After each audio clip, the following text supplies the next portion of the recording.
वाले खराब हो गए। बोलता है किसी मैदान की लंबाई 350 मीटर और चौड़ाई 225 मीटर है तो उस मैदान को 20 पैसे प्रति मीटर की दर से घेरने का क्या खर्च होगा। ऐसे सवाल में सबसे पहले हम क्या निकालते हैं? परिमाप या परिमिति, जो बोलो, मैदान का परिमाप।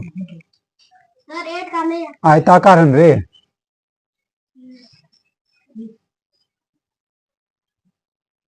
टू इंटू एल प्लस भी होता है ना, 2 इंटू 350 और प्लस 225 मीटर। कितना हो गया?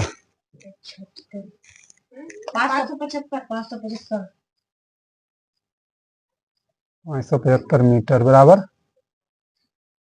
हो जाएगा 10, 5 दूनी 10, 7 दूनी 14, 1 15, 5 दूनी 10, 1 11, 1150 मीटर। बोलता उस मैदान को 20 पैसे प्रति मीटर की दर से घेरने का खर्च। तो यहाँ निकाल देते हैं हम खर्च बराबर कितना हो जाएगा, जितना निकला हुआ मेरा परिमाप 1150 गुना 20 पैसा। तो 20 पैसा को हम रुपया में चेंज करेंगे तो किससे भागा देंगे? 100 से 1 0 1 0 1 0 1 0। 11 दूनी 22, 21, 230 रुपये बन गया। जैसे देखो, एक आयताकार खेत की लंबाई चौड़ाई से दूनी है, मतलब लंबाई जो है चौड़ाई से दूनी है, और क्षेत्रफल 500 वर्ग मीटर है, तो चौड़ाई बताएं। कोई नहीं बोल रहा है। तो सबसे पहले माना कि चौड़ाई हम मान लेंगे पहले बराबर x मीटर। तो लंबाई कितना हो जाएगा? दुगुना है, तो लंबाई 2x मीटर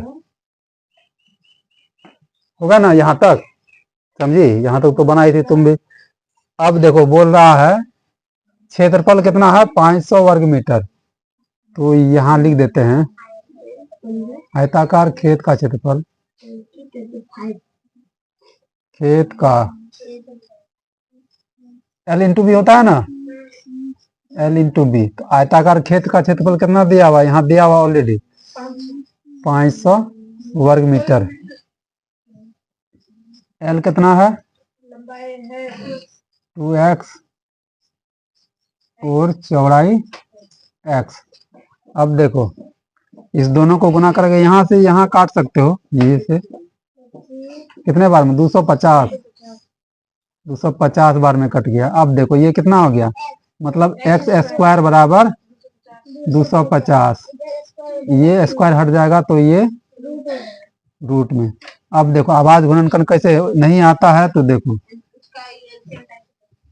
आवाज गुणनखंड निकालो। 2 से 2 एकम 2, 125, फिर 5 से 25, फिर 5 से ये, मतलब इसका हो गया 2 गुना 5 गुना 5 गुना 5। देखो इसमें जो जोड़ा रहेगा वो क्या हो जाएगा? वो बाहर आ जाएगा। तो 5 5 2 को जोड़ा है तो एक ठो बाहर आ गया।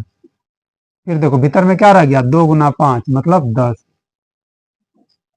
तो ये हो गया आंसर 5√10।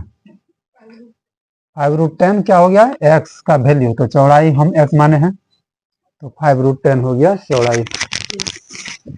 यहाँ देखो, यहाँ मिनिशा देखो, एक कमरे की चारों दीवारों का क्षेत्रफल 68 वर्ग मीटर है। फिर बोलता है इसके फर्श का क्षेत्रफल 17.5 वर्ग मीटर है। यदि फर्श की लंबाई 5 मीटर है तो कमरे की ऊंचाई निकाले। कमरे की ऊंचाई, अच्छा कमरे की ऊंचाई रहने दो, सबसे पहले हम फर्श की चौड़ाई निकालते हैं। फर्श की चौड़ाई बराबर क्या हो जाएगा? क्षेत्रफल बटा लंबाई। क्षेत्रफल ऑलरेडी दिया हुआ है 17.5, लंबाई भी दिया हुआ 5। कितने बार में कटा? 3.5 मीटर। ये मेरा हो गया चौड़ाई। चौड़ाई निकल गया। देखो लंबाई मेरा कितना है? 5 मीटर। 5 मीटर और चौड़ाई मेरा निकल गया 3.5 मीटर।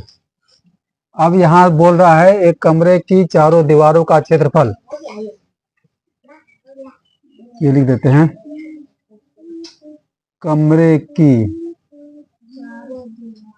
चारों दीवारों का क्षेत्रफल बराबर क्या होता है? 2 into L plus B into H. ऊंचाई मांग रहा है कमरे की ऊंचाई, तो कमरे की चारों दीवारों का क्षेत्रफल कितना दिया हुआ? 68। तो उसके जगह में हम 68 दे दिए। 2 इंटू एल कितना दिया हुआ है? 5। अब प्लस बी कितना दिया हुआ? 3.5। अब गुना एच हमको नहीं दिया हुआ, तो एच को एच ही रहने देते हैं। ठीक है। 68 बराबर, ये दोनों को करेंगे कितना होगा? 5 3 8 8.5 ना। 2 इंटू 8.5 इंटू एच। 2 से कितने बार में कट जाता है? 2 से 34 बार में। एच बराबर, इसलिए एच बराबर कर देते हैं 34 इंटू 10/85। इतना होगा ना? ये होगा? होगा कि नहीं होगा? क्यों होगा? देखो 34 है, आइए इसके नीचे आ गया 85। ये पॉइंट को हटा दिए तो ऊपर में 0 10 बैठा दिए। अब देखो 17 से 17 दूनी 34, 17 पचे 85, 5 दूनी 10, 2 गुना 2 कितना हो गया? 4 मीटर। ऊंचाई हो गया मेरा 4 मीटर। देखो हर एक बार अलग अलग बनाते हैं, इस बार अलग बनाए, कुछ एक्स तो एक्स नहीं माने। बन गया कि नहीं? और पहले और पूरा लंबा बनाए। हाँ। और जब यहाँ देखो बोलता है एक वर्गाकार बगीचा को, वर्गाकार बगीचा है, 3.20 रुपया प्रति मीटर की दर से घेरने का खर्च। मतलब यहाँ से यहाँ पूरे घेरने का खर्च कितना है? 208 रुपया है। तो भुजा क्या है? मतलब 1 मीटर, यहाँ 1 मीटर में कितना लगता है? 3.20 रुपया। तो सबसे पहले हम निकाल लेंगे 208/3.20। देखो यहाँ कट गया, यहाँ 100। बेकार काम दे दिए ये। 32 से कितने बार में? अच्छा 16 से 16 दूनी 32, 16 का 16, 16 दूनी 32, 16 ते 48, 3 2 पंचे 10, मतलब 65। ये हो गया भुजा। हो गया। अब वर्ग का भुजा, ये वर्ग का परिमाप निकल जाएगा यहाँ। ये वर्ग की भुजा, परिमाप बटे 4। हाँ परिमाप बटे 4। परिमाप बटे 4। तो परिमाप बटे 4 होता है ना, परिमाप बटे 4। ये परिमाप निकल गया। परिमाप बराबर, तो परिमाप कितना दिया हुआ? 65/4, मतलब 16.1/4 मीटर। हो गया बस।